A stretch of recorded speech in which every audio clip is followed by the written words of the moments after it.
Okay, welcome everyone to this afternoon session of the House Human Services Committee. We are going to be taking up again H13, which is an act relating to Medicaid payment rates for home and community-based services. We have a number of witnesses this afternoon from individuals who are speaking on behalf of a group of service providers, from advocates, and from individuals and families themselves who are impacted by this bill. So we have full time to get through actually quite a few witnesses between now and 3 p.m. So why don't we ask, Helen is sick, so she is online. We're sorry that you're not feeling well, Helen, but thank you for thinking of us as well, and I hope you feel better. Thank you. And yes, I'm sorry I can't be there. I have just downed about a gallon of cough syrup. Hopefully we're going to get through this. I apologize. I'm usually there and not quite this logy. Yeah. That's A-okay. I'm just going to start us off by we have some folks who are in the room now who haven't been here before the committee previously, so we're only going to do this once. So anybody who well, I don't know, we have some parents coming later. We'll probably do it again, but we won't do it 5 times like we did yesterday. So, so I am Teresa Wood, and I am from Waterbury, and I also serve Bolton, Fuel Score, and Huntington. Ann Donahue from Northfield, also Berlin. Hi, good afternoon. I'm Dan Noyes. I represent Wolcott, Hyde Park, Johnson, and Belvedere. Brenda Steady, East Milton, Westford. Doug Bishop, Colchester's Chittenden 20 District. Todd Yelson, Brandon, Farmington. And I'm Esme Cole, and I represent Hartford. Julie McGill, I represent Bridgeport, Middlebury, New Haven, and Weybridge. I'm Ray Garofano. I represent Essex and Essex Junction. Lori Morse Committee Assistant. She was gonna say magician. It's true. Or wizard. We just like you. It's a magician, wizard. It's like all of the above. Molly. I'm Molly Dugan with Cathedral Square. Amy Johnson, Vermont Care Partners. Kirsten Murphy, Executive Director of the Vermont Developmental Disabilities Council.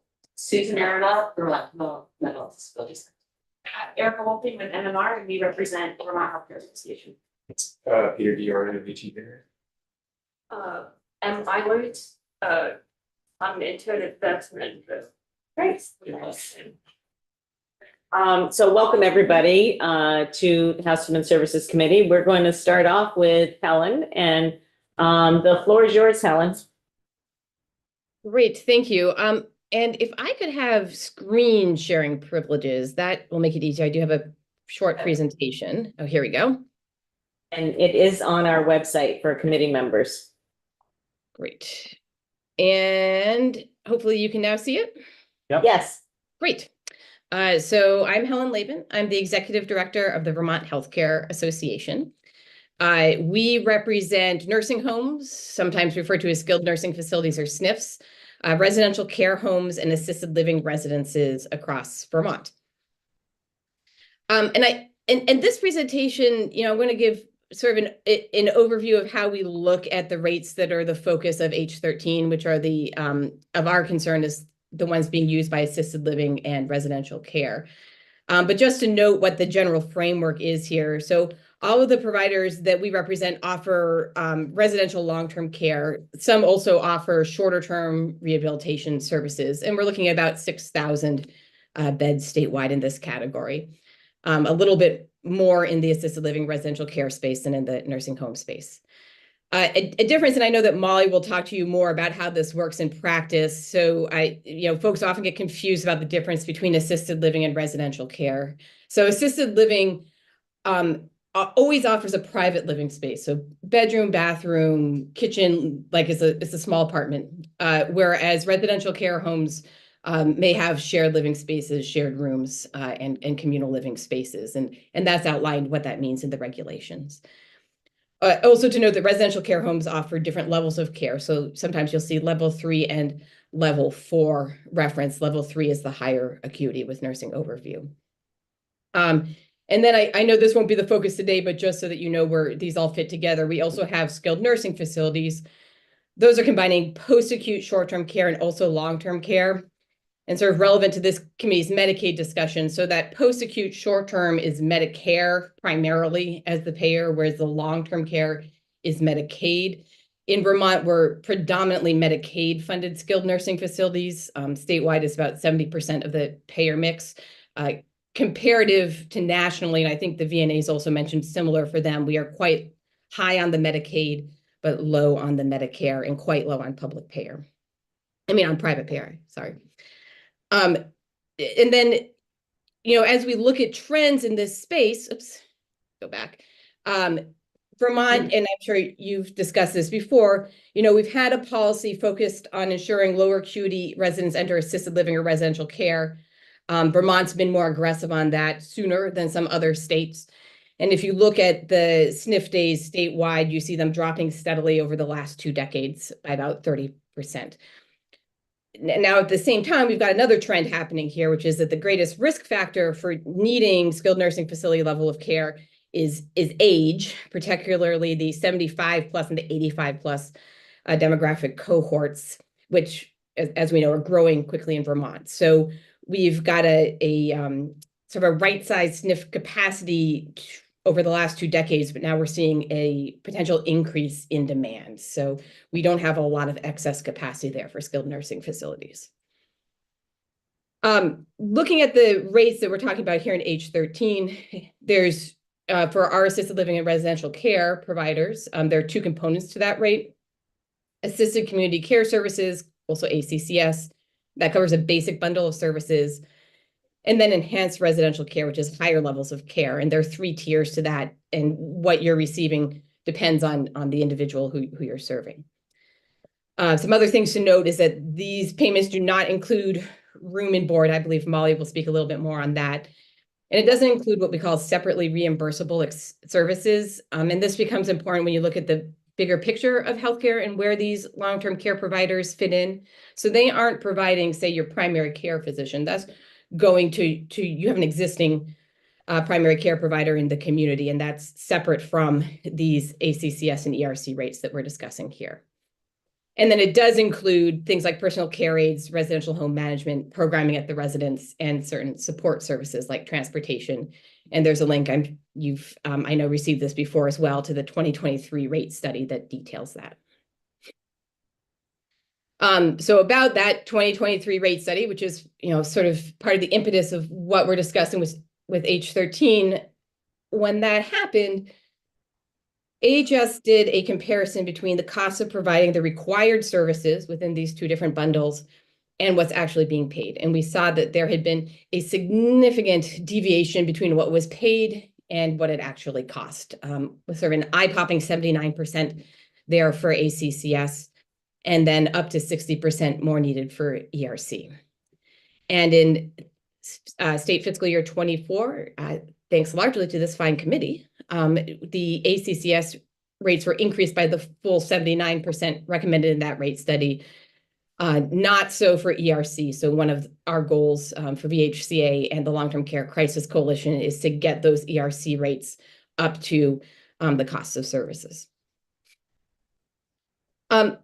Again, looking at H13 as a bill that's partially about studying race, I just want to talk a little bit about how we think about measuring the impact of rate decisions on Vermonters who need these cares and services. So we can look at the number of facilities and the number of beds and look at them by level of care, by geography, which is very important, right? So people are looking for these services in the communities where they want to live. This is their home. So where they are offered is important. And then ACCS and ERC enrollment, and that's a measure of whether the facility can accept these payments, but it doesn't necessarily mean they are utilizing them, which is why I have noted in the next section that we can also look at ACCS and ERC utilization. So that's the measure of whether individuals are using these benefits and how that matches up with changes in the available facilities in their region. I have noted here that there are different components of AHS that keep these respective data sets, which is some of the trickiness in understanding what's going on. And then also there can be surveys of providers. So VHCA has done several sector-wide surveys over the last couple of years, both of our members and of the entire assisted living and residential care sector, to also try and understand in a qualitative sort of way what's happening with these rates. And when you look at that first broad factor of facilities and beds, here I note that there's been a drop in facilities numbers, a drop in bed numbers. These are DLP numbers. Also, the geographical distribution is changing. We're seeing Chittenden and Washington counties, some new openings, but not very many in other counties. And then also the facilities accepting ERC, that higher intensity care level, has also been declining, and we're not seeing much growth in that area. And this is just a more detailed version. Helen, can I just pause for a second? I just want to double check a number.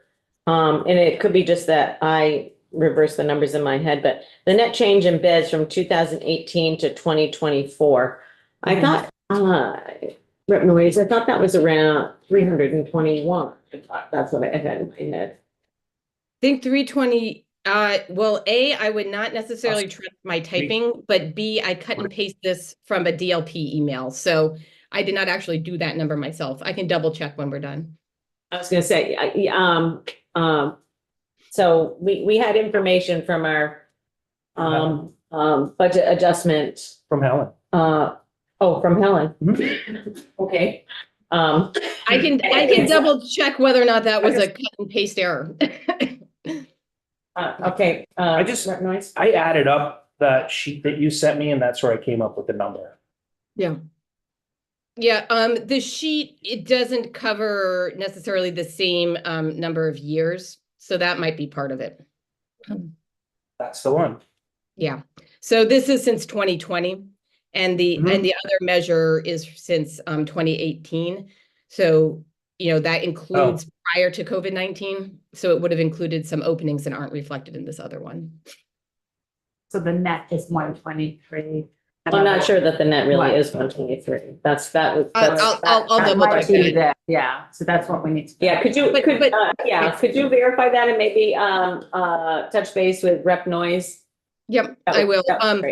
But also, it wouldn't surprise me if you looked at the DLP numbers from 2018 to 2024 and saw less of a net loss, because we are seeing the losses concentrated more recently. So. Gotcha. So now we're getting into the impact of the rate decisions. So this is from surveying providers and about what they're thinking about when they look at Medicaid rates. And some of the common themes here are, well, I don't know if they're surprising or not. They're not super surprising. When you are accepting someone into residential long-term care, you're guaranteeing that they can be there and you will serve their needs. So if there's big changes in regulations, in services available in the community, and you don't see a mechanism to have rates change to keep pace, that's a big risk for providers.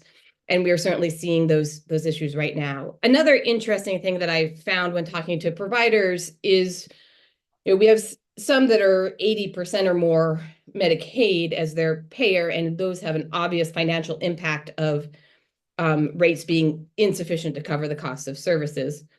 But also on the other end of the spectrum, those providers that had a relatively small number of Medicaid beds are saying, look, there's a pretty high overhead cost to navigating this Medicaid system, working with people and accessing the benefits.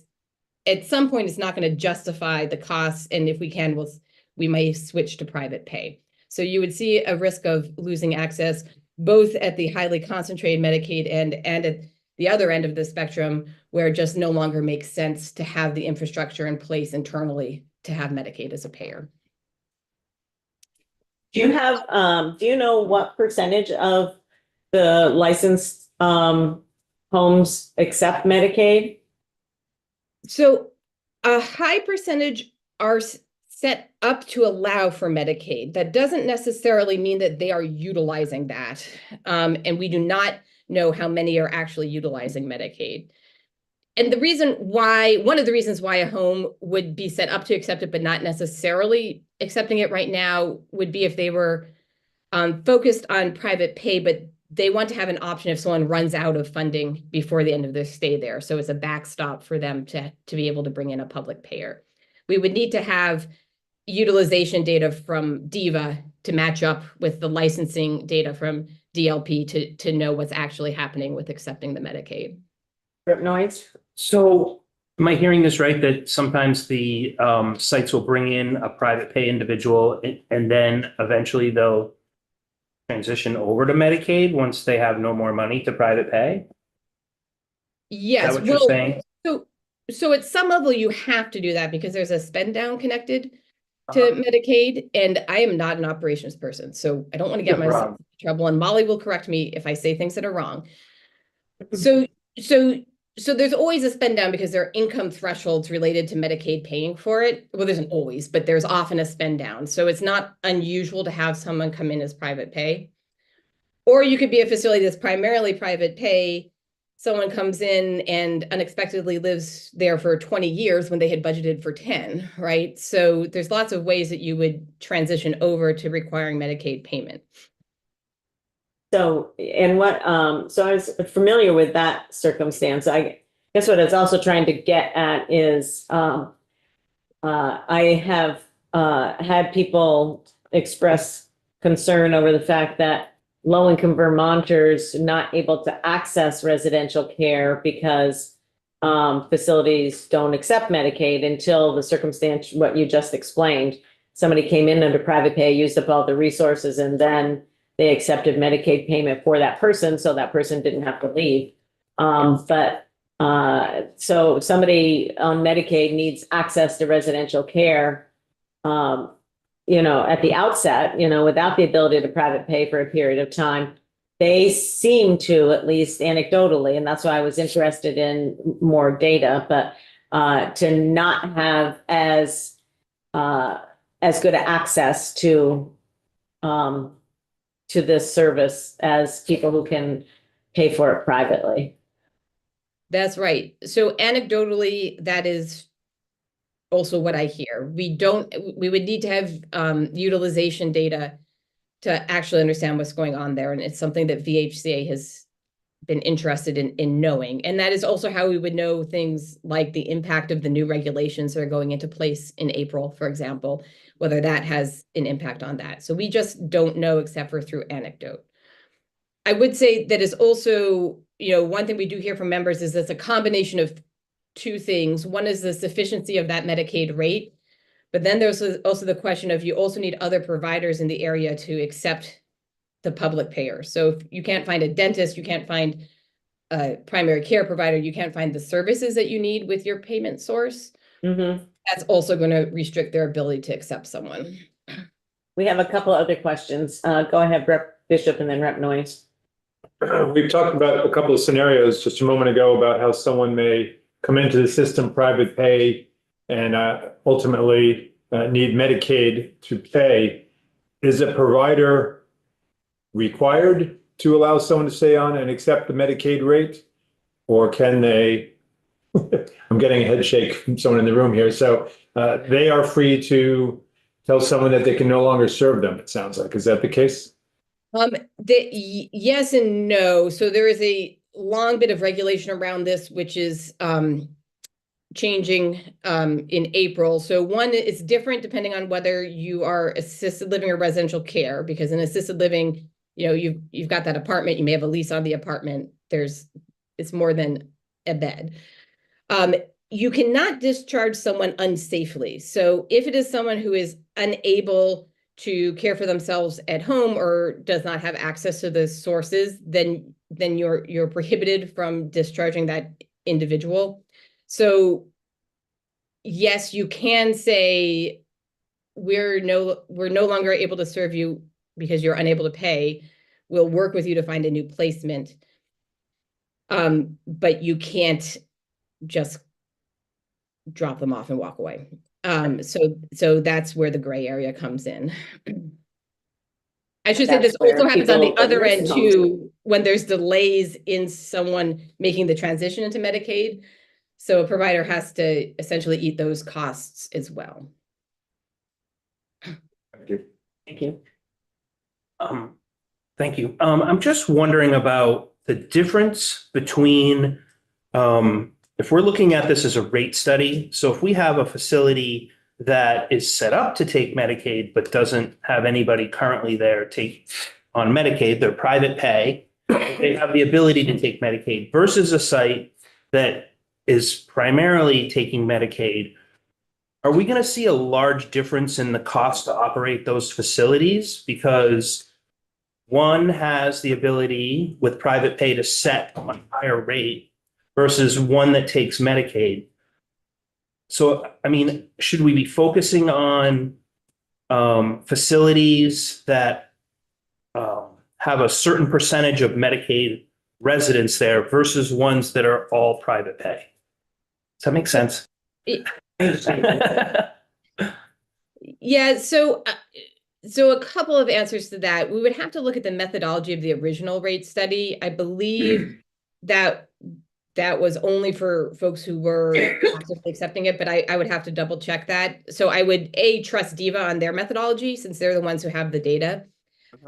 There is a fundamental apples and oranges kind of element here in terms of what's included in an assisted living or residential care home from one place to another. However, it's much more equalized when you look at the specific services that are covered by those ACCS and ERC payments. So they're not covering the whole thing. They're just covering one, some core sets of services. So while the overall experience may be strongly different, I'm not sure that the elements that are of relevance to this rate study are all that different from one place. Okay, that's helpful. Thank you. Yeah. Thank you. Okay, we're all set, Helen. All right, thank you. Oh, and my last slide was, yes, we support H13. Thank you so much for considering. That seems to be a trend. That's what we heard yesterday. Okay, are there any other questions for this witness? Okay. Do you have a sense, Helen, of I guess what I would say the loss of depending upon what time frame we're looking at, I think it was from 20 to 24 is the time frame for the 321 bed net loss. Do we have a sense of whether the rate increases that went into effect in 2024? I'm presuming that they're having a positive impact since they were very significant rate increases for those who accept Medicaid.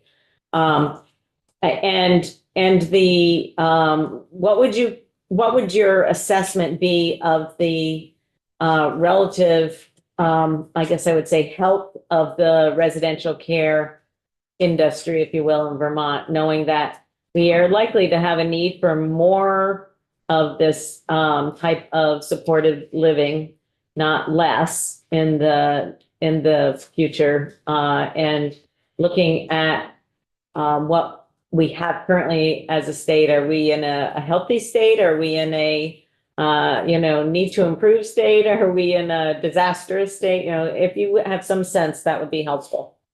Yeah. So yes, I mean, obviously that 80%, it was an 80% increase. Yes, it made a big difference.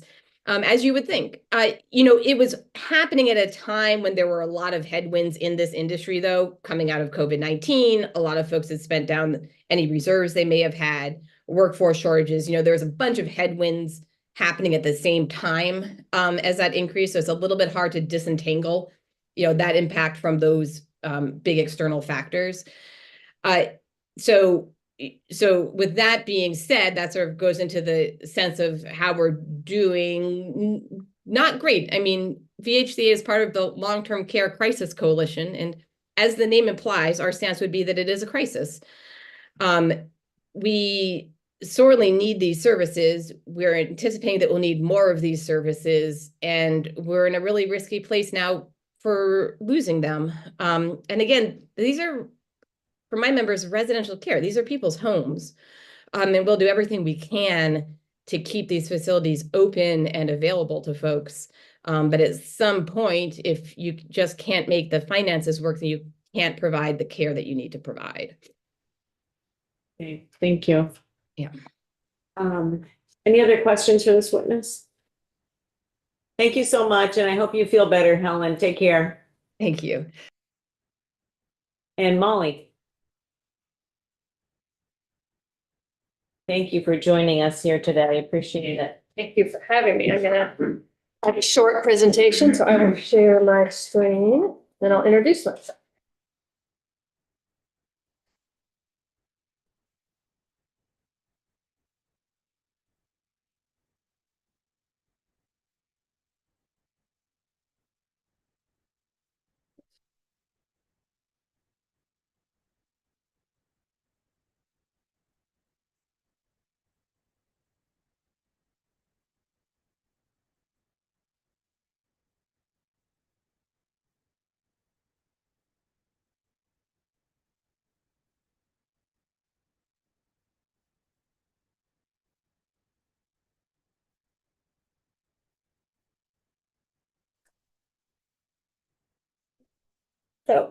Good afternoon. For the record, my name is Molly Dugan, and I am Director of Policy and Strategic Initiatives at Cathedral Square.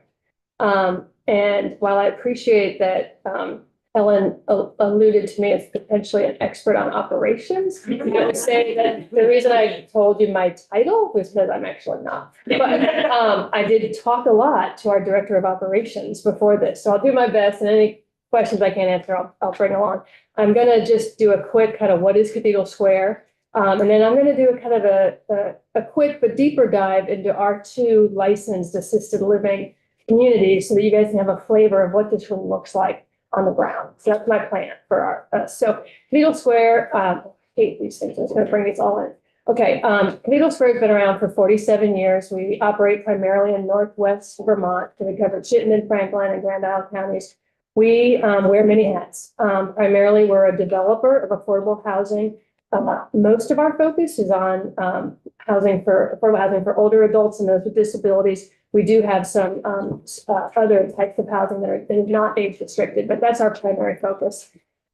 We are a licensed long-term care provider. We operate two licensed assisted living facilities, which I'll be digging into more. We also, because we do so much housing for older adults, we get reached out to by other housing organizations to provide technical assistance on the types of amenities and things for older adult housing. And then I'm an information resource for you. So, okay, so let me, oh, there was one more thing. Yeah. How could I forget? Come on, how could I forget that? I was the founding director of the support and services at home model for Cathedral Square, and it is a statewide model. And we hope at the chair's discretion to get in and talk to your committee about SASH and its many kind of pilots that we've grown off it. So we're very much focused on the intersection of healthcare and housing, and that's what the SASH model has done across the state, and we're now in other states as well. Okay, so this is just a quick, like, we're much more than the high rise in downtown Burlington, which is what a lot of people think of when they think of Cathedral Square. That was our flagship building that we built 47 years ago, but we now have almost 29 properties where we house people that need high quality, affordable housing. So that gives you a sense of where we are. And are most of these private pay? So, you're talking about so most of our properties are independent senior housing. Senior housing. With SASH. And then we have our two licensed assisted. Okay, and so people pay rent essentially. People pay rent, but our properties are all subsidized, affordable through federal funding resources such as housing and urban development or the low income housing tax credit or VHCB is in all of ours. So we'll talk more about that when we're here for VHCC Day on February 14th. As I said, we have many hats. Yes. All right. Okay, but let's now talk about our assisted living communities. So we have two that we run. So we have one that is embedded within our high rise downtown, which is our Cathedral Square Assisted Living. So that's a 9 story building, has beautiful views of the lake. Two of the floors, the second and third floor, are assisted living. And then we have another facility, community, memory care at Allenbrook, that's also licensed assisted living. It is specific for people with dementia. And we actually get a special rate through Dale. That's a bit higher because of the high needs of that population there. So those are the two, and those are real pictures of staff and people at those two communities. But here's some quick facts on these two. And I think it kind of brings in more, a lot of what kind of Helen said in general, this kind of zooms it in. So the Cathedral Square Assisted Living in our downtown Burlington one, we have 30 apartments. We had 38.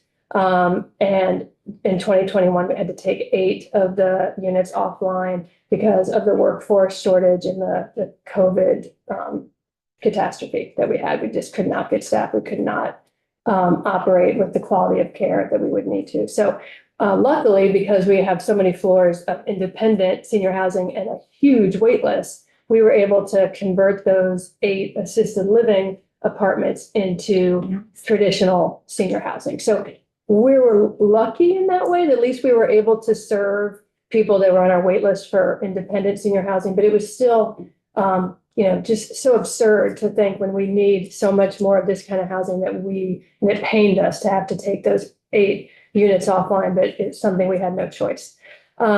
So Helen talked about the different kind of types of payment for assisted living. So importantly, Cathedral Square are 2 assisted living facilities. The one in Williston, Memory Care at Allenbrook, we only allow people in that are on Medicaid. We're a nonprofit, mission-driven organization. We opened that with the sole purpose of serving low-income, vulnerable Vermonters. And so 100% are on Medicaid, rely on Medicaid as a pay source at Memory Care at Allenbrook. And then I think it's like 80% at Cathedral Square assisted living. I couldn't get the exact number, so I felt like I should just say majority, but it's pretty high.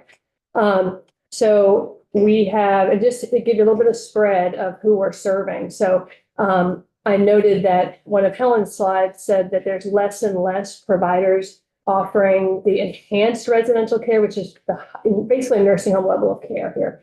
That's not our situation. We are serving, as you can see, 20 of our 30 residents are at nursing home level of care. One is just getting the kind of very basic level because that's what their needs are.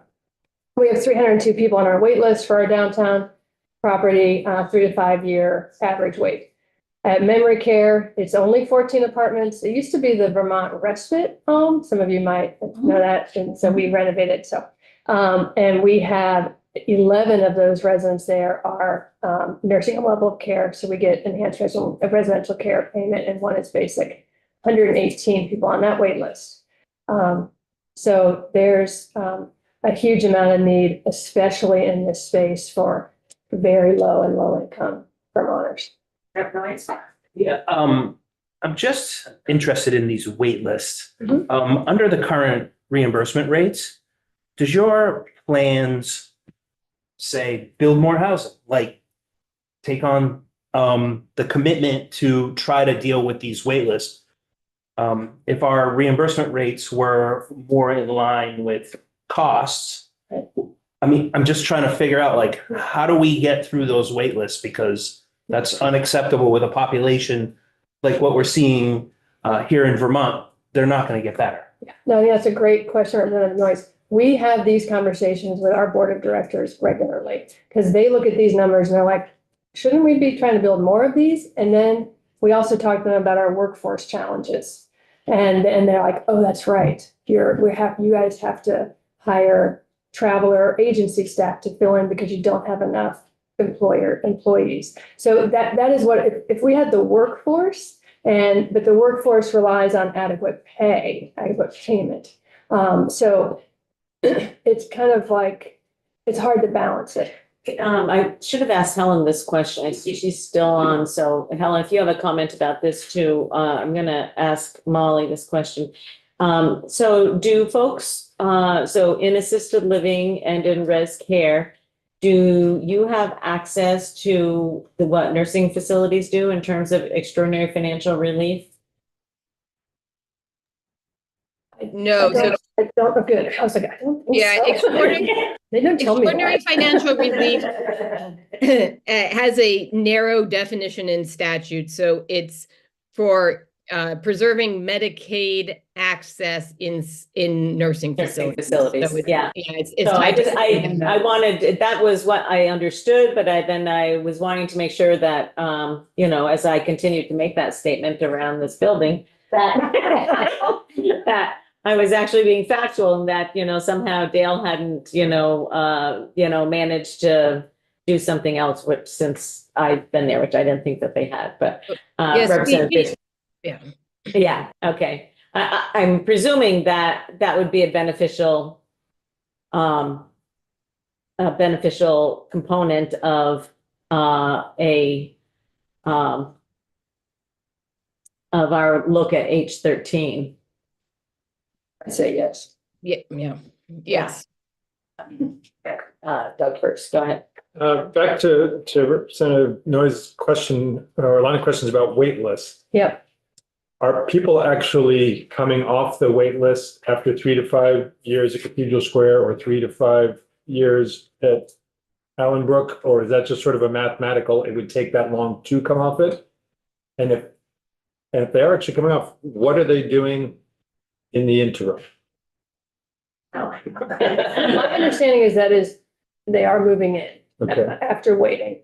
And what they're doing in the interim is they are being supported by unpaid family caregivers, sometimes paid caregivers, but just from my personal experience, and I know this is how we kept my mother-in-law in her apartment in Heinsberg for years before we could get her into assisted living. So I think a lot of us have that.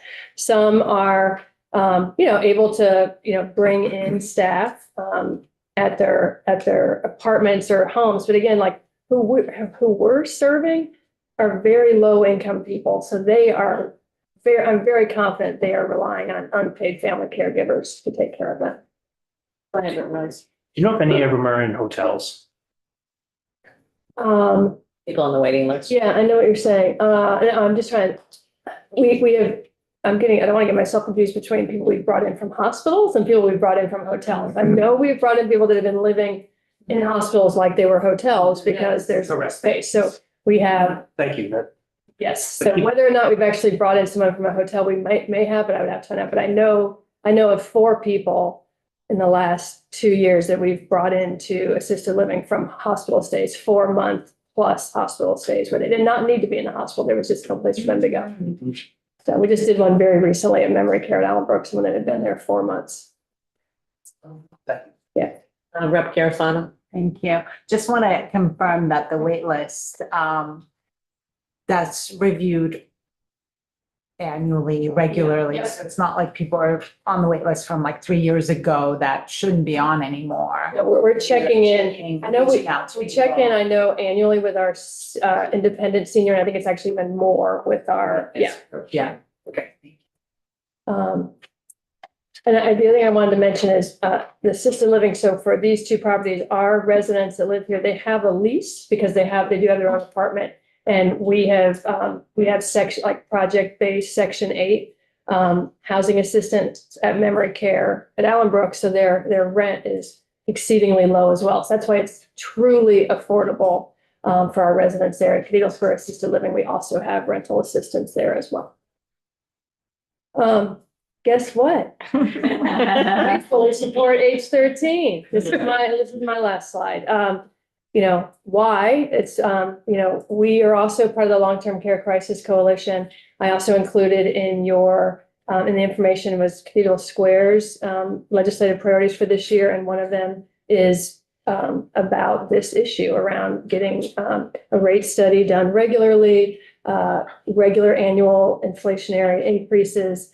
And that is the same as the Long-Term Care Crisis Coalition priorities. We need predictability in payment. Our costs increase every year, just like every other business, and we need to be able to budget accordingly. We need more Medicaid slots for Vermonters. And as Helen just went over, We're seeing closures over time in both residential care and assisted living. And I'll tell you, I had some interesting cost information to share with you. So Chair Wood, you asked about what was the impact of some of that additional, the rate increase for HCCS, and it absolutely helped. I can tell you that, our pay rates have gone up pretty significantly since 2019. So for our, what we call resident assistants, they're the direct care workers in our facilities. We need the most of them. They're the ones that are helping with bathing and clothing and meals. Those pay rates have gone up 28% between 2019 and 24. Our licensed practical nurses, their wages have gone up 25%, and the pay rates for assisted living has to have a nurse have gone up 42% between there. So we have been able to increase wages. Is it, does that mean we have people flooding us with resumes? Absolutely not. I wish. But I will also say that in 2024 at our memory care at Allenbrook, which is our Williston memory care, we budgeted, so for 2024, we budgeted 200,000 for agency or traveler staff to be filling in when staff leave or when somebody's on maternity leave or whatever it is. We budgeted 200,000 for agency staff. We actually paid out 788,000, almost 4 times as much. And I will tell you, we had serious conversation early this fall about whether we could keep that place open, and we ended up having to do a capital a campaign where we'd like to do a capital campaign to double the size of these places, Right. not Yeah. just keep the doors open. Well, But that's what we're having to do, and we have had some really generous philanthropists that have saved us. And that's not how we want to. That's kind of relative to my conversation, my question about emergency financial relief. Yes. That same situation occurs in nursing facilities and they actually get assistance. Yes, yeah. And you're a Medicaid facility and you don't have access to that same assistance. Yeah, and I do want to say that the department, that Dale has also, when there was additional money, provided us funds when we've had been in dire situations. So as well. So it hasn't just been philanthropy. We've also been able to get kind of a one-time grant from Dale in the past. Well, But that's all drying up now. So Yeah, I mean, I guess that was my question about whether or not the department had provided any emergency financial relief that was sort of outside of they did. a formal process on a one-time basis, it sounds like. They did. Yeah, once or twice. Okay. Yeah, we had to apply. Kim, my CEO, was in. Yeah. Yeah, so Well, very helpful. I was just gonna say, I mean, the legislature provided funding for that during and just coming out of COVID for that financial relief for providers. It was Yeah. tied to that would be my guess. That's exactly, I'm sure what it was. So thank you. Well, no, I'm just, I wasn't looking for thanks. I was just trying to pair it up with whether it's an ongoing possibility or whether it was tied to, something that we had because we had increased federal funds coming in to specifically address those needs. So, Yeah. Did I see a hand go up? Oh, I saw 2 of them. Okay, so we'll go with Doug first and Dan. I've been asking a lot. So with respect to the ability to increase pay, unfortunately, the tightness of the workforce hasn't allowed you to bring in new people. Does the $200,000 budgeted versus $780,000 actual expenditure is an indication of there were hopes to bring in new employees and it didn't happen? Or is there also a retention? Is it still at that rate difficult to retain staff and your lost staff? I think it's a little mix of that. And as I did mention that we did have, and I think she might still be, we had someone that's been out long-term on maternity leave. So sometimes it's those kind of situations, but you can't find someone that you can hire kind of permanent temporary at a lower rate. So I think it's kind of a mix of that. I mean, we have found that it's easier to staff our downtown property because our workers can take the bus to work or they walk to work, whereas the memory care at Allenbrook, there's no, and we've been in touch with, Green Mountain Transit, but of course we know the bus routes are, so that's not happening. So we really have struggled to staff the smaller memory care facility because of just kind of where it is. Dan, did you have a follow-up? I'm just thinking about the time in between a rate study. So we do a rate study, it gets out of date. Do you have any recommendations on how often they should happen? Is there some sort of could we develop some sort of, or with rate setting, could they develop some sort of a formula to kind of update it on a regular basis so that we're not all of a sudden seeing 80% need, on a particular line, and maybe this also is a question for Helen. Are other states, do you know of, looking at these rates, and is there some sort of a formula that could be developed to just make it so that we're all of a sudden not seeing these huge need? I don't know, something to think about. That's a great question. I wonder if Helen might have a better sense of that because she works with more facilities. Yeah, so our estimate, which actually predates me, so from the wisdom of Laura Pelosi, she looked at the possibility of using an imputed, annual percent increase and then a true up with a more intensive study. And her estimate was that every 5 years you would need to do a true up study. I cannot speak to how she reached that conclusion, but I trust her, as she was involved in that original rate study. Interesting. Okay, thank you very much, both of you, for, Thank you. being here this afternoon. And again, Helen, hope you feel better. Okay, next we have Kirsten Murphy from the Developmental Disabilities Council. Welcome, Kirsten. Thank you, Madam Chair. I know not everyone's fond of paper, but if anyone would like a copy of our platform, I'll just pass that around. No obligation to take one. Good afternoon. For the record, my name is Kirsten Murphy. I'm Executive Director of the Vermont Developmental Disabilities Council. For today's testimony, it's probably helpful to also know I co-chair the state's Medicaid and Exchange Advisory Council and the state's Health Equity Advisory Commission. At the national level, I'm also president of the board of directors of the National Association of Developmental Disabilities Council. So I have access to a kind of unique window on federal policies related to Medicaid and the delivery of community-based services. So we're going to switch a little bit. In my area of expertise is the developmental disabilities program. So I'm going to try to stay in that lane. Because they're just, some new committee members here, I just want to say, what is a DD Council quickly? There is a Developmental Disabilities Council in every state and territory in the United States. We are created by federal law 50 years ago in what has become known as the DD Act. And this is because the Congress understood that if key federal legislation, think the Americans with Disabilities Act, certain titles in Social Security, if these were going to take hold at the state level, certain type of infrastructure was needed in the state.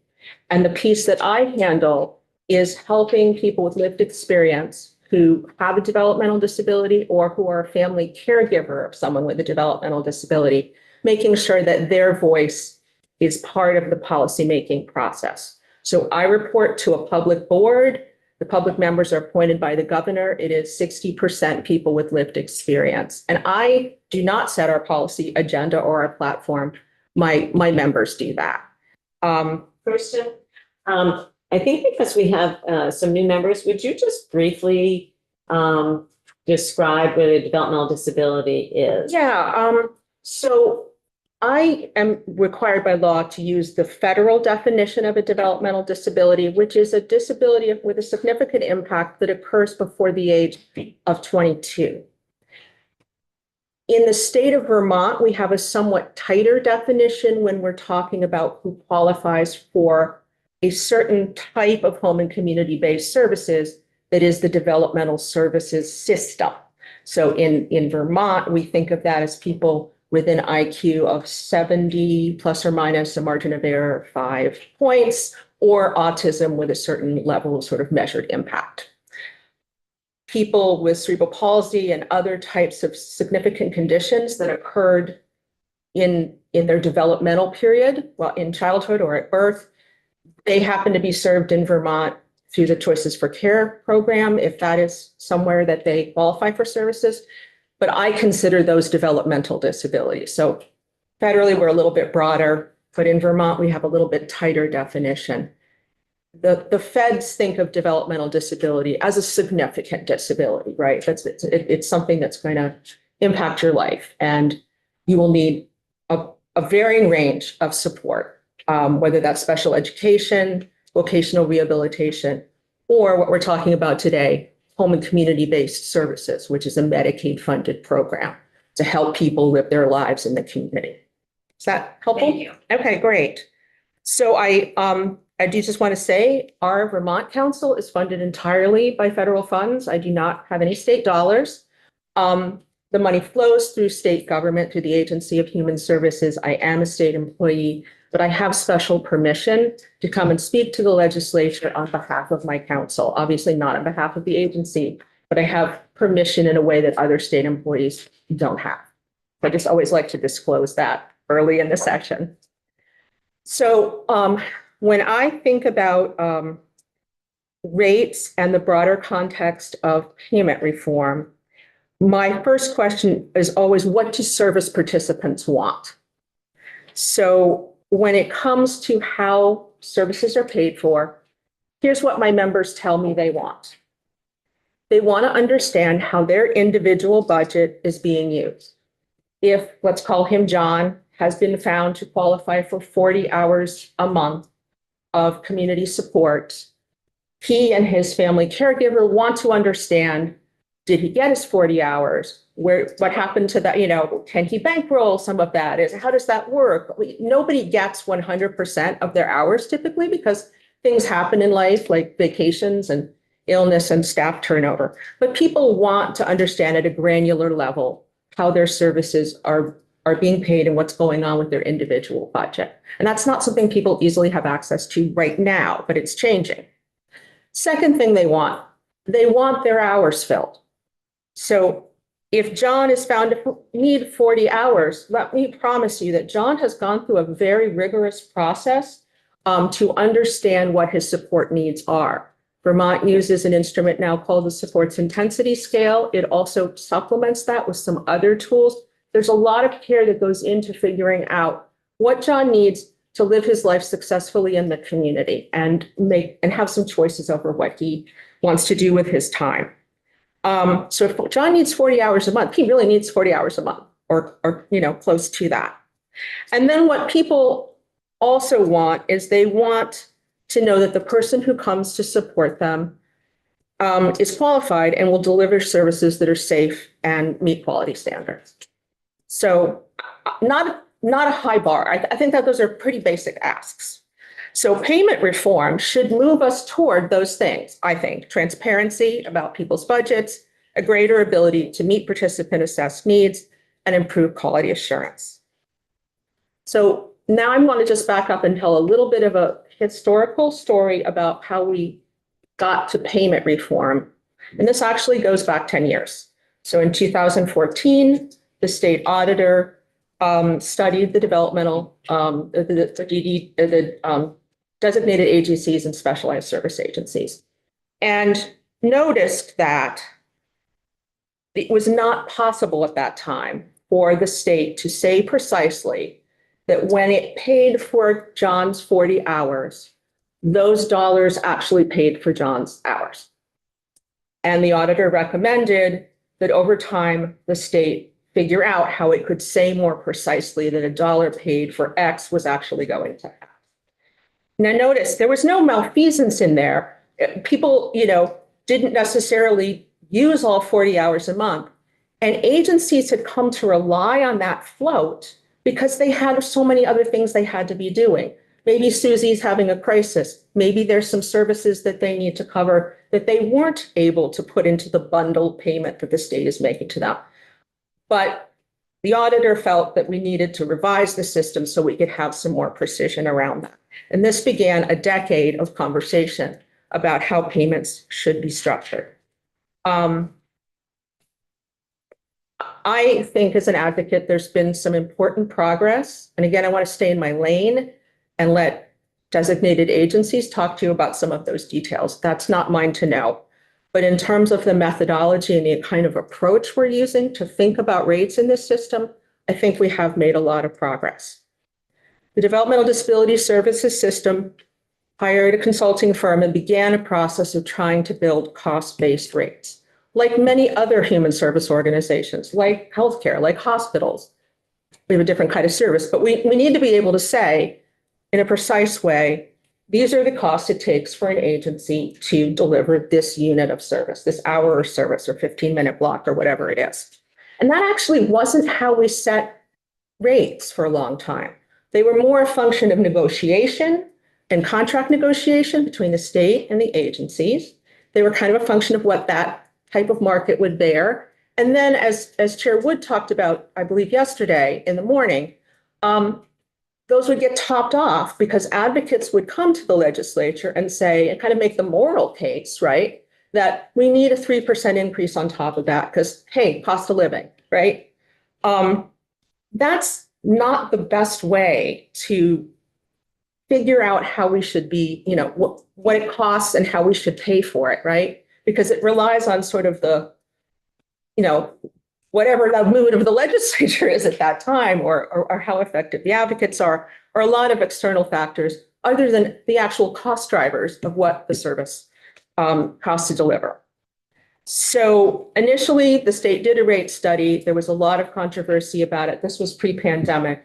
It was had a number of assumptions that the agencies objected to, probably, I would say rightly. There was a lot of conversation about that rate study, and then COVID happened, and the conversation sort of lagged. Now, come back post-COVID, the state takes up revising that rate study. And this time, I think the state, in negotiation with its agencies, made a much more careful set of rates based on understanding not only there's the direct cost of the wage, say, and the benefits, and the lost time because somebody has to be supervised and they have to be trained, and the back office time. And they were much more successful in building in a number of indirect costs.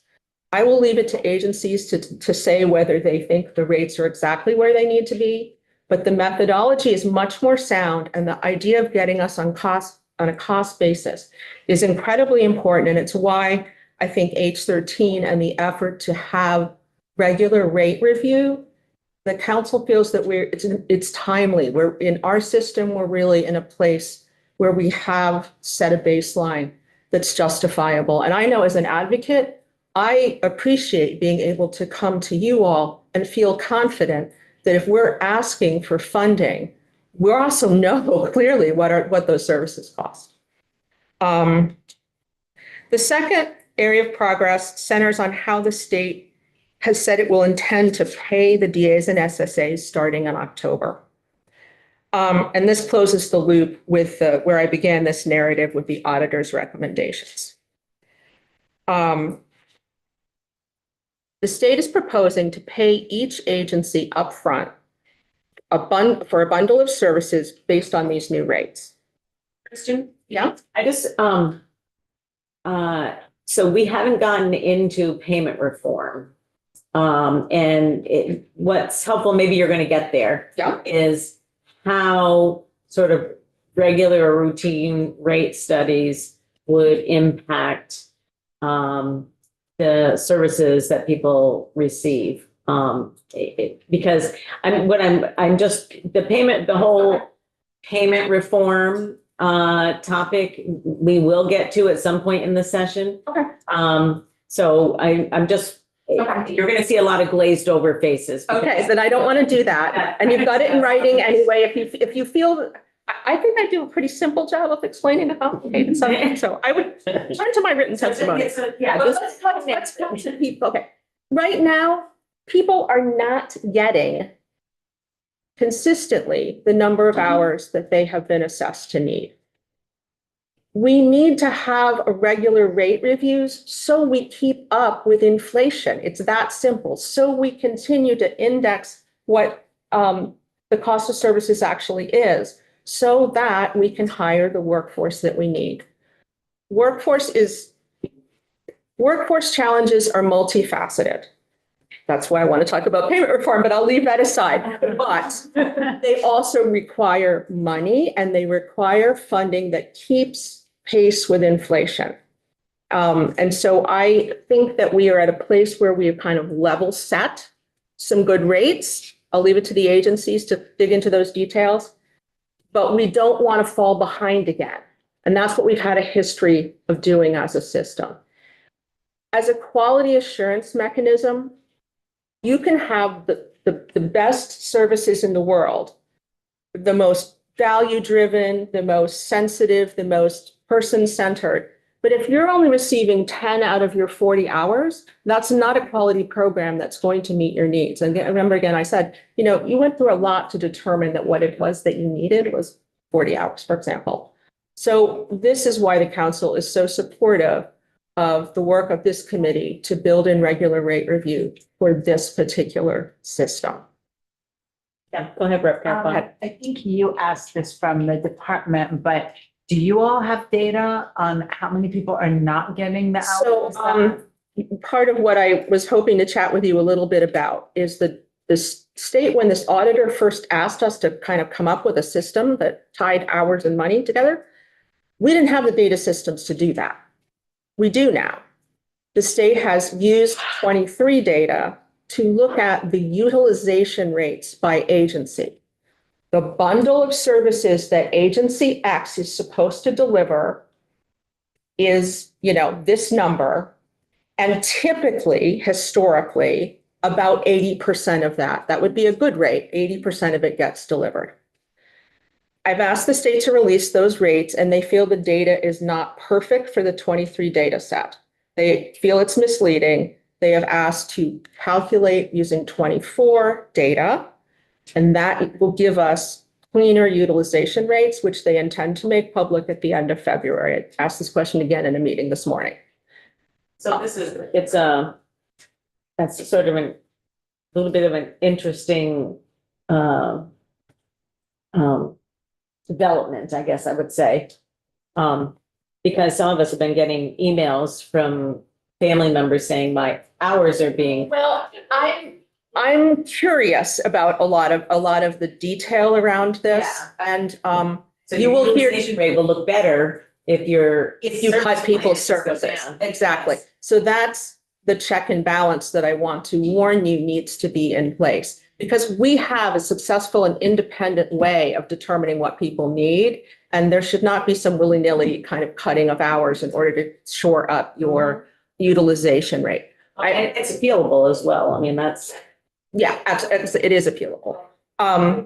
So at any rate, we expect not only at the sort of agency level, but granularly individual budgets, people should begin to be able to see that based on these utilization figures. They will never be zero, but I suspect that there's probably a wide variation. And if an agency is around 40, we sure want to understand that, right? And you will hear, I think later today, from some parents. This is a study run by parents.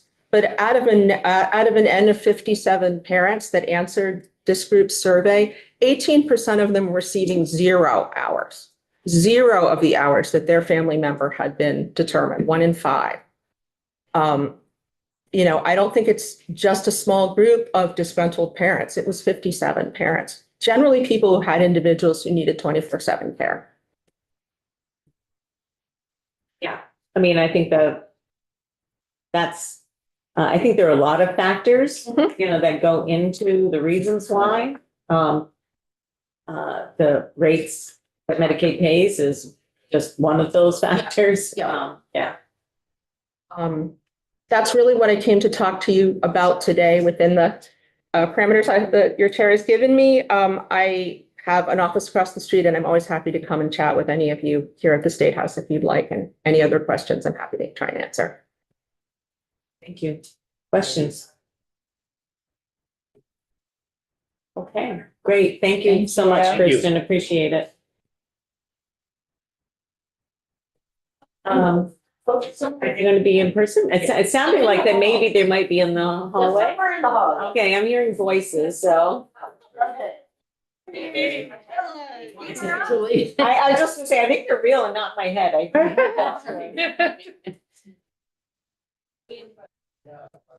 Oh. Did you get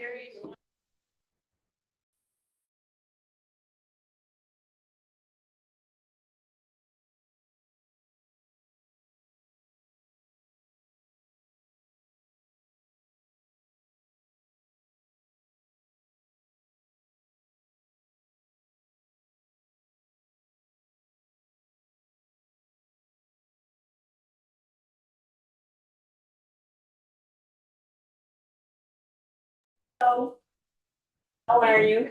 Do you folks want to come up together? Are you going to be separate or how do you want to do it? Separate, I think. Okay. All right. Who wants to go first? You want to go first, Lori? You're up. Sure. Take, Sure. take a seat at the head of the table. My stuff first. No, that's okay. Take a moment to, put things together. Is A-okay, obviously.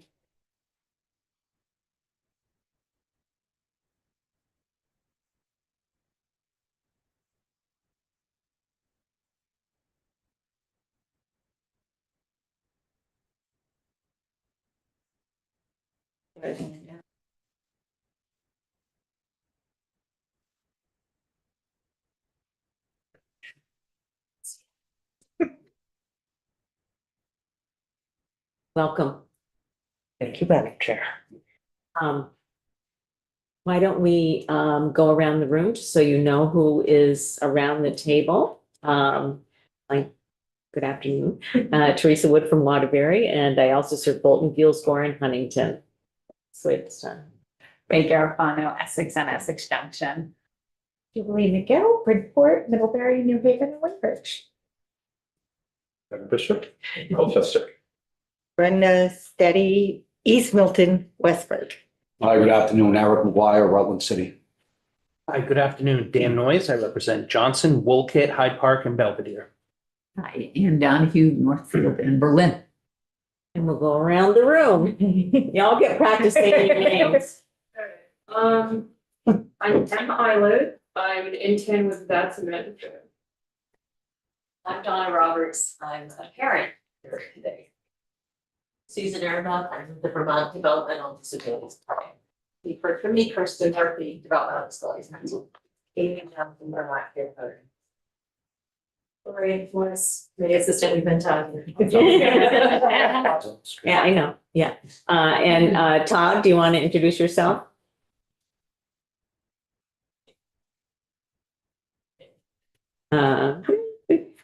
He's Stepped away. oh, no, I just saw his microphone go off. Actually, I made it. Hi, I'm Todd Nielsen. I represent Brandon and Forestdale. Great, thank you. And Lori, feel free to introduce yourself. Hello, my name is Lori Mumley and I am from Shelburne, Vermont.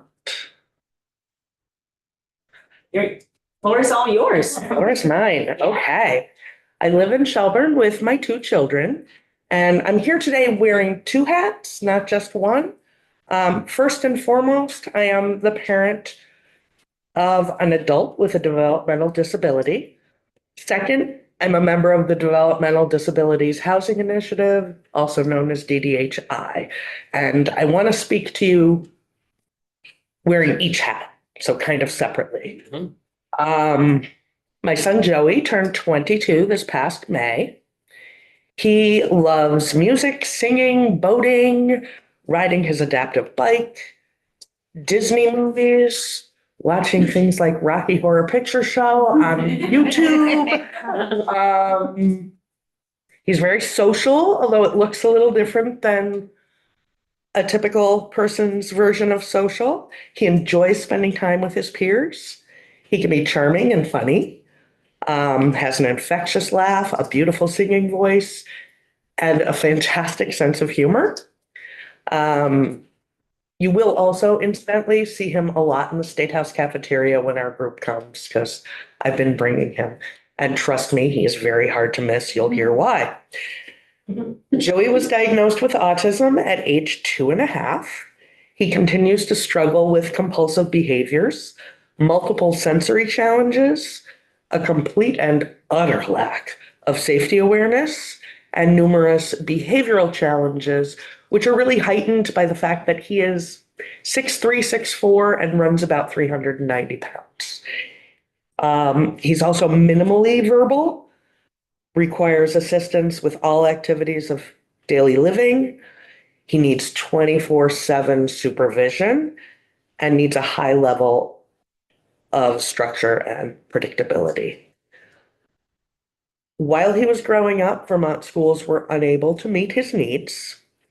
He spent 2.5 years at Easter Seals in Manchester, New Hampshire. He loved it. He absolutely thrived there. He did beautifully. and he aged out in May of this year. He came home to nothing and went from having 24/7 wraparound supports within a structured program to nothing except mom. So nothing.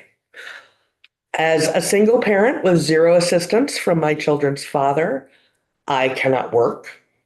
I cannot grocery shop, attend my own medical appointments, or care for my other child who is still in high school if I do not have staff for my son. His current budget was developed based on his last assessment when he was in Easter Seals, already receiving 24/7 supports through the Department of Education. In addition to those 24/7 supports, his budget allows for 25 hours of community supports per week, 33 hours of in-home supports per week. These are all contracted at $30 an hour, by the way. 18 hours of respite supports per week, which is 76 hours of supports per week, plus 73 overnight respite per year. I would like to also note that he does have a reassessment scheduled. His team, which of course includes me, anticipates his budget dramatically increasing based on his needs. I've been paying caregivers well above the going rate for years, long before the pandemic hit, before the current staffing crises. It was the only way to attract and maintain reliable workers, given the intensity of the demands on them, as well as the fact that they don't receive other benefits. Currently, they all get paid $30 an hour minimum, which is double minimum wage. And yet, when he came home, he had 0 support workers for over 4 months.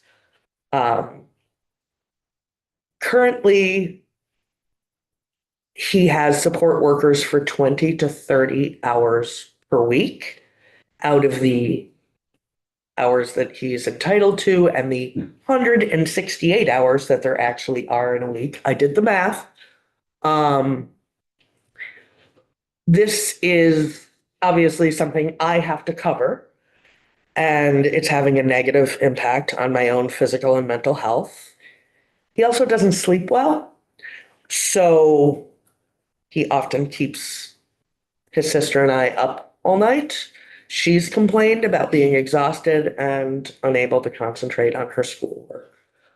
There was 2 nights ago, where she and I alternated telling him to be quiet in a not very nice way.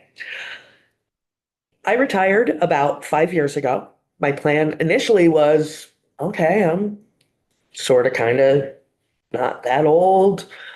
I'm going to take the summer off and I'm going to go back to work, rejoin the workforce in a non-state job. My son's needs and the lack of staffing meant that I have not been able to return to the workforce. This obviously created a huge strain on our family finances. We struggle financially. I have to forego things that, I could have gotten just a few years ago without even thinking about. On rare days like today, my parents are staying with him to give me an opportunity to testify here. They wanted me to point out to you that they are almost 90 and this is really hard. So I'm pointing it out to the committee. I can't imagine trying to hire someone to work with my son for minimum wage pay. The bagel shop down the street from us starts at $25 an hour. McDonald's just up the road from us starts at $18 an hour. Those to me are much easier jobs than working with my boy, although I will also say he is more fun. I would like to see a minimum pay rate for all direct support workers set significantly higher than minimum wage. I would also want any increases in rates to the agencies to result in a comparable increase in the wages of the people actually doing the work. I absolutely support H13. I'm going to switch hats and say that the Developmental Disabilities Housing Initiative is, for those of you that don't know, an all-volunteer group of over 125 parents at last count across the state who have joined together to push the state into creating safe, stable, service-supported housing options for our adult children with developmental disabilities who receive the home and community-based waiver services and have moderate to high support needs. Part of this is obviously having a stable and skilled workforce, which requires appropriate compensation and professional development. We, as in DDHI, recently developed and conducted an informal survey which revealed disturbing patterns. Before we get into that, I will also confess something that is somewhat embarrassing as a member of DDHI leadership team. I am guilty of not completing the survey because as a single mom and 24/7 caregiver, I simply did not have the time. Even though I knew it could be helpful, even though it wouldn't take that long, even though I helped develop some of the questions, I did not fill it out because I am too busy. When I read the survey results, though, I did do that. They resonated strongly with me. The burden of the staffing crisis clearly has fallen directly onto the families. Just because no paid caregiver is available does not mean that that individual with a developmental disability doesn't need to eat or use the bathroom or go to their few activities that they have in the community or be supervised for safety. Parents are continually forced to step in and fill the gaps. In the survey, 18% of the families are receiving zero of their budgeted support hours. Families are paying an average of $23 an hour for respite, which often means they get fewer hours of support. Lori, do you know what rate is being used to calculate?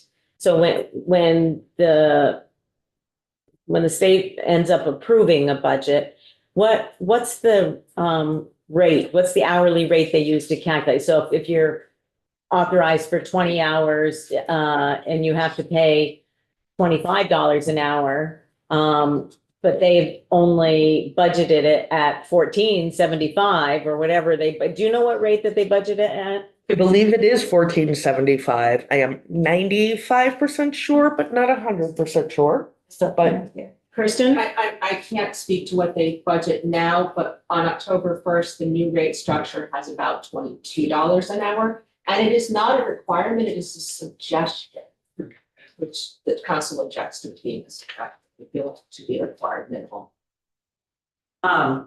October 1 coming up, you mean? Yes. Okay.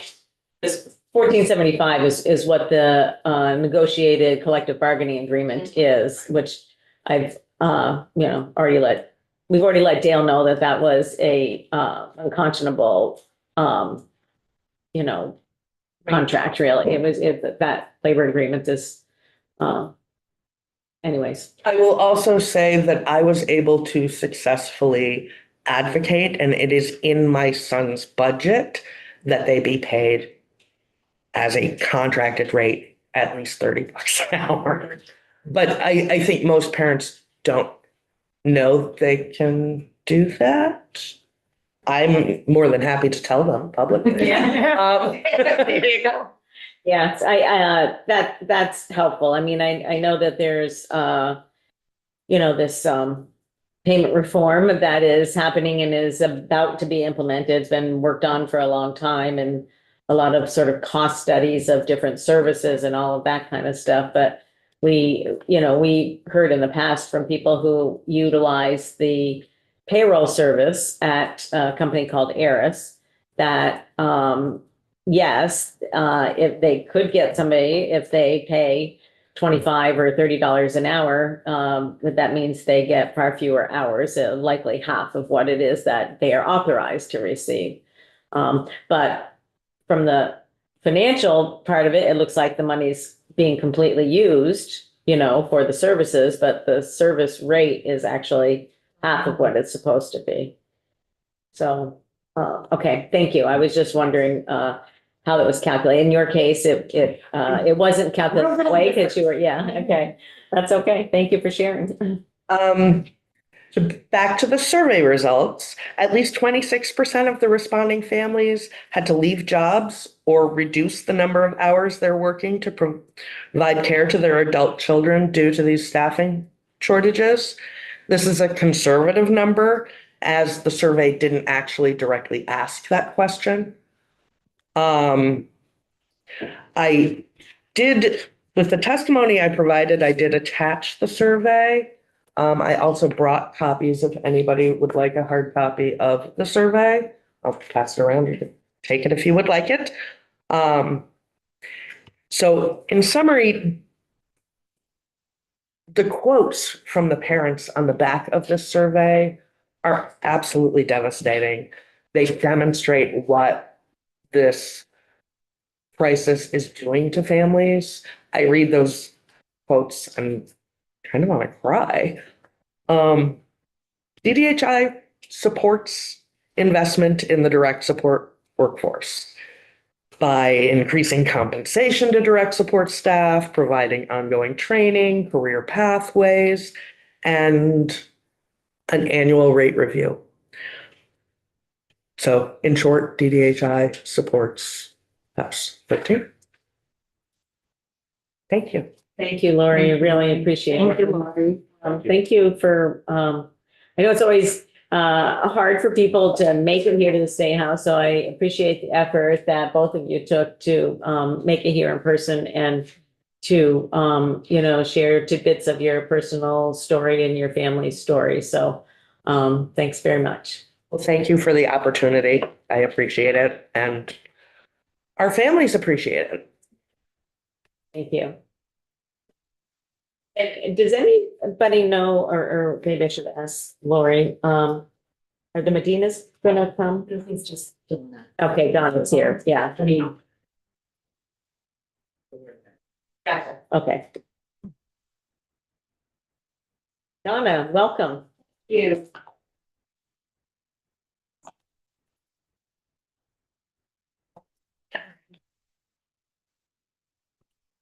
Brought a photo of my son. Nice. He's handsome.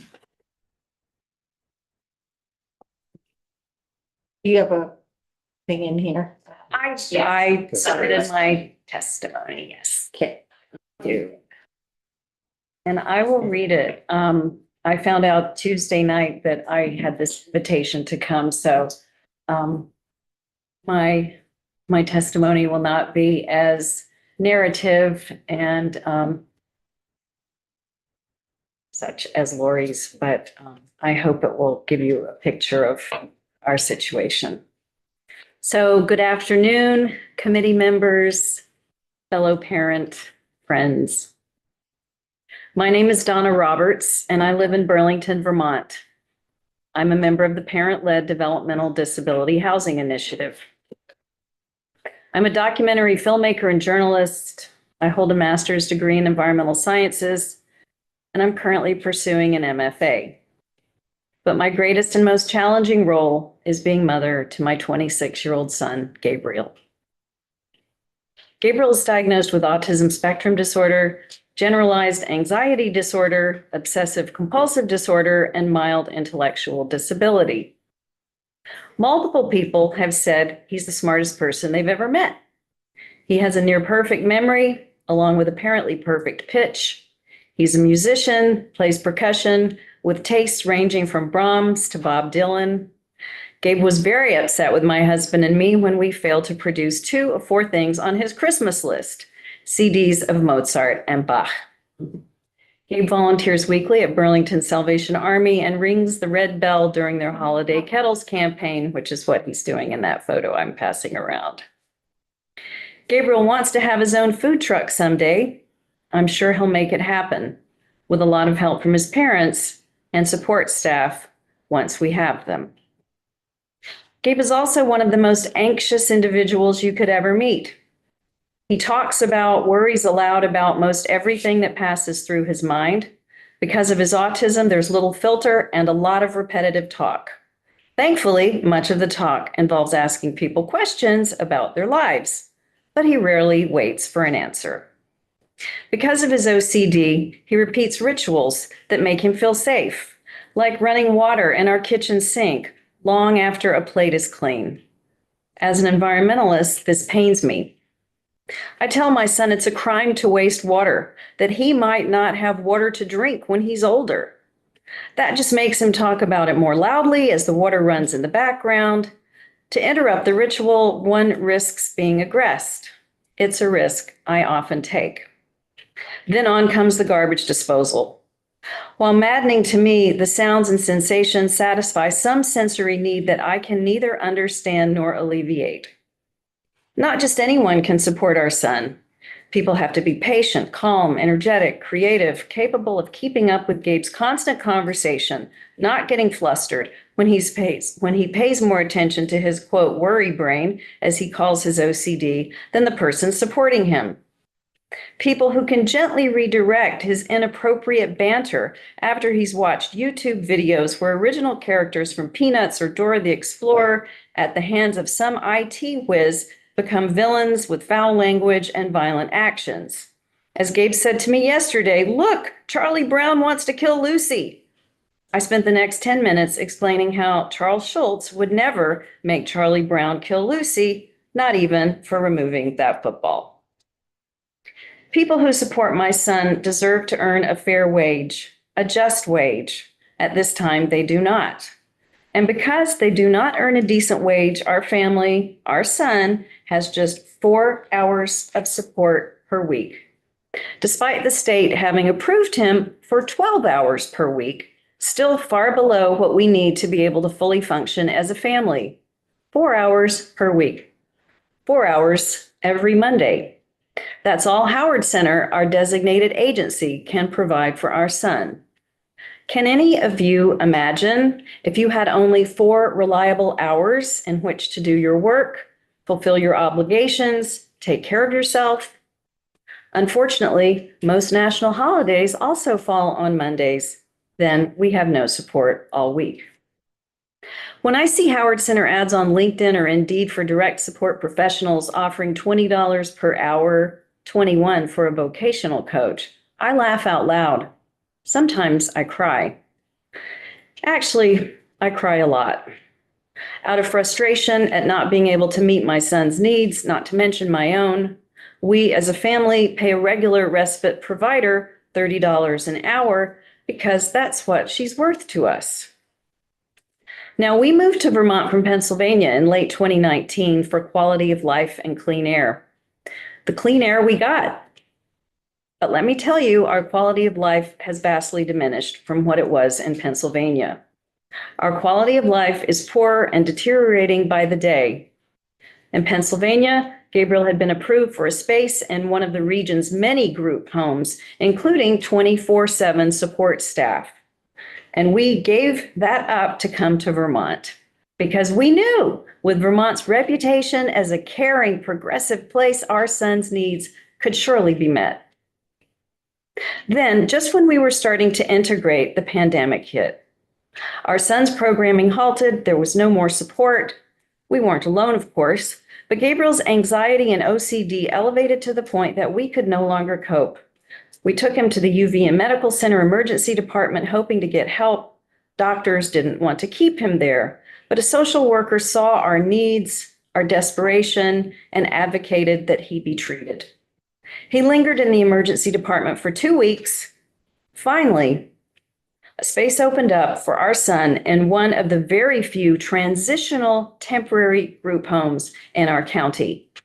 He moved into that space in September 2020 with 24/7 support, with housemates who became friends for 3.5 years.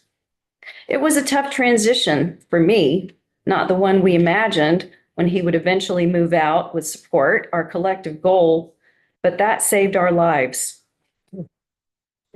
Our son's group home program ended last May.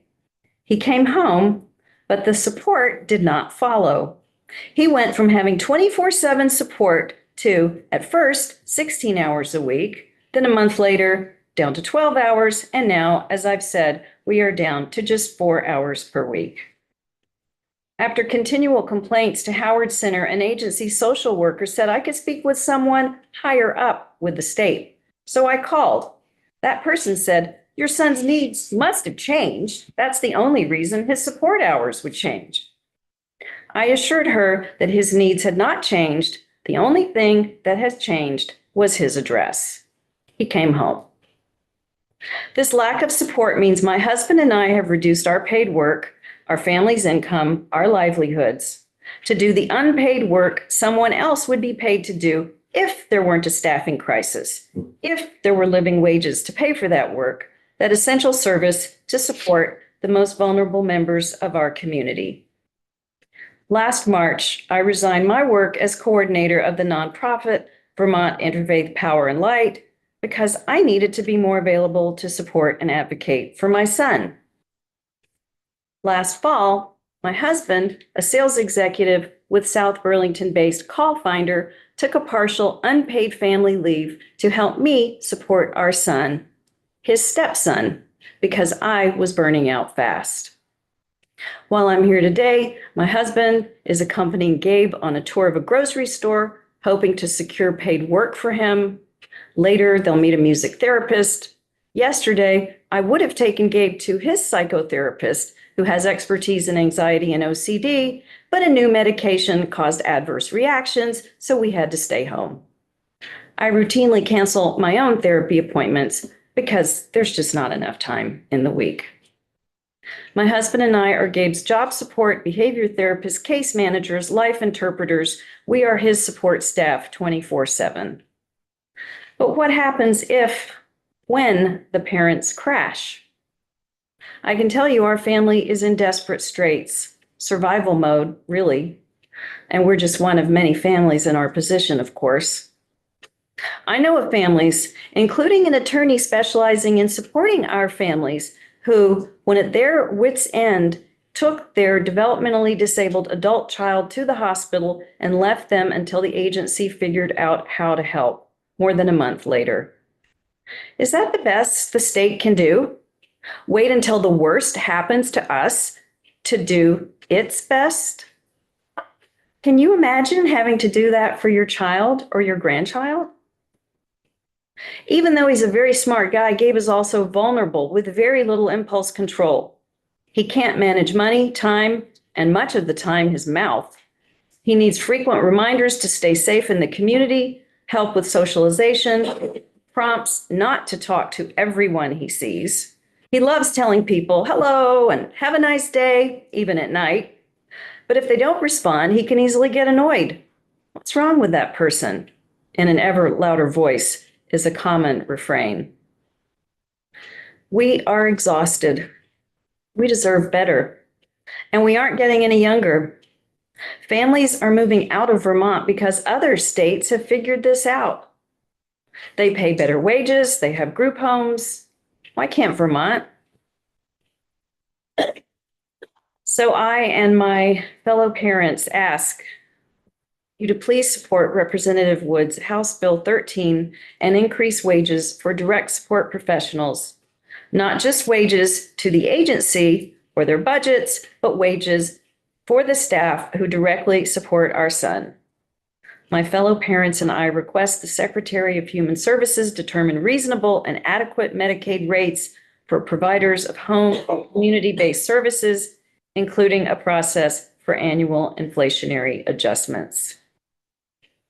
Thank you for listening. Thank you for caring for your fellow Vermonters. And thank you for taking action to pay better wages to the direct support professionals who save our families' lives every day. Thank you. Thank you very much.